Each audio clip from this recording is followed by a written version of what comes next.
Hi friends, today I'm going to dictate transcription number 2 from Kailash Chandra. I will dictate this TC at 80 words per minute. It's a very smooth passage. The passage will start in 3 seconds. I should like now to make a few observations on the budget. This budget marks a turning point in the history of our country.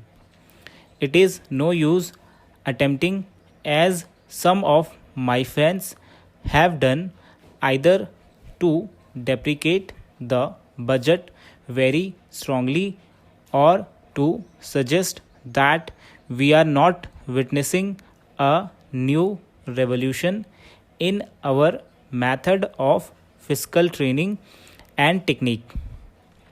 I want it to be quite clearly pointed out to my friends that we are now facing the lean years of Indian finance. Hitherto, we had revenue surpluses which were a form of public saving and which were meant to be utilized for capital development. Hereafter, this form of revenue surplus would not be available. We have therefore to find out ways and means of implementing our great program of national reconstruction at minimum cost. My point is that the deficit on revenue account would be of the order of about rupees 19 to 20 crores.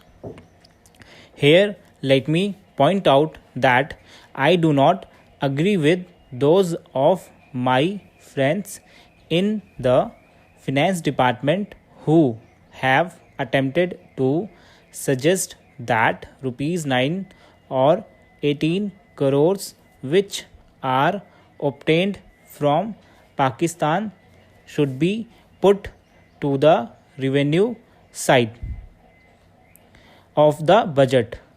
They are to be put on the capital side.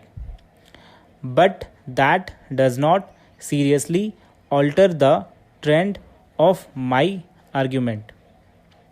What I am suggesting is that we would have to be prepared for a deficit of a much higher order even on the revenue side. That itself should make us realize that there are very many problems which we have to face and that we have to undertake ways and means of increasing the resources of our country so that it might be possible for us to have a greater amount of surplus or a greater amount of public saving for the purpose of financing capital development.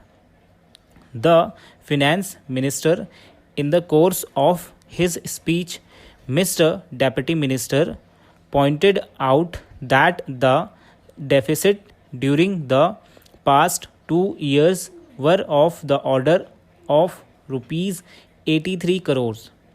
I venture humbly to disagree with him because I feel that when we are talking of deficits, we must take into account the overall deficit incurred by the central government, and that would be of the order of rupees 200 crores.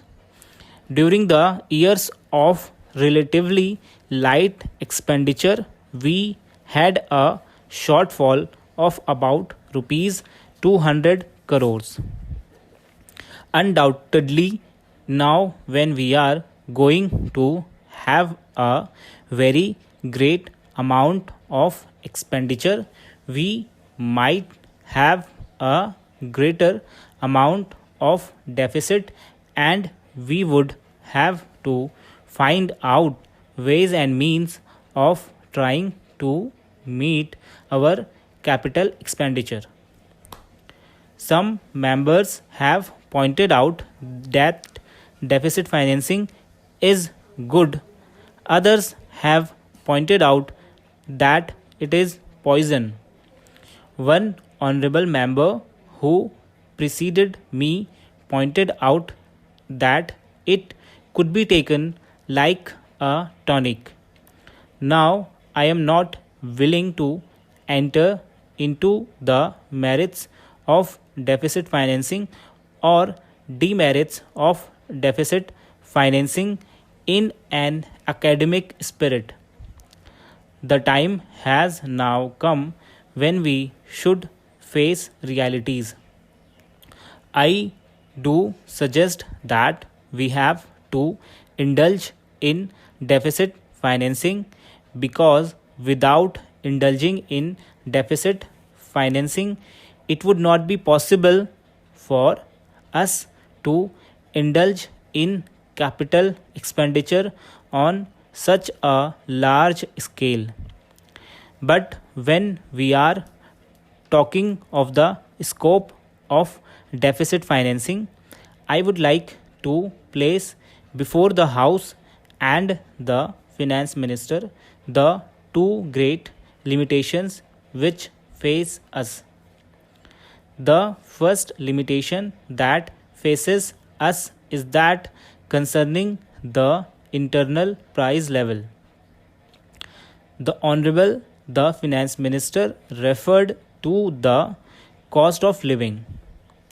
He said that he was going to keep a watch over the cost of living so that it may not shoot up within a short period and make a mess of the plans of capital development.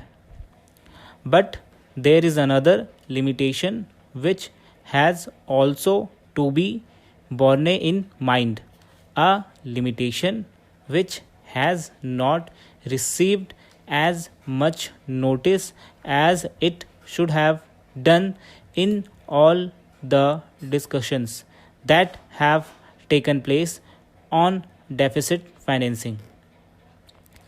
That limitation is the external limitation, or the limitation which arises on account of our balance of payments position. I think this is as important, Mr. Deputy Speaker, as the internal price level, and I should like to elaborate that particular point a bit more, because I feel that a time will shortly arrive when we might have either to reconsider our policy or might even have to leave the sterling club of which we are a member. The second serious limitation is as serious as the first. What would be the consequences of deficit financing on our balance of payments? The Finance Minister, in his budget speech, points out that so far as the balance of payments position is concerned, they have now, whether it is by accident or design, a favorable balance, and they have contributed about rupees 63 crores to the dollar pool during the past 6 months. But the moment we indulge in deficit financing, we have to be prepared for worsening of our balance of payments.